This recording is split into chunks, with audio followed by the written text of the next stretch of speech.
ते रक्तदान करून निश्चित करतो. भाऊ, राज्यामध्ये रोज जर आपण बघितलं तर 5 ते 10 शेतकऱ्यांची सातत्यानं आत्महत्या सुरू आहे.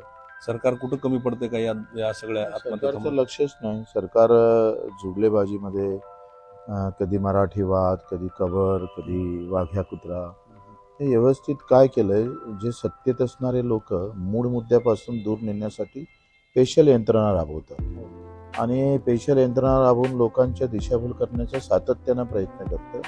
ही तर तिहेरी हत्याकांड आहे आणि प्रत्येक कानाकोपऱ्यात, विदर्भातही त्या दिवशी मी अकोल्यामध्ये गेलो तर तिथे एक आत्महत्या भेटायला गेलोय तर तिथे 8 आत्महत्या आजूबाजूला झालेल्या होत्या. वास्तविक आत्महत्या करू नये, मी तर म्हणतोय वेळ आलं तर संघर्षासाठी आणि भगतसिंगाची तयारी ठेवली पाहिजे.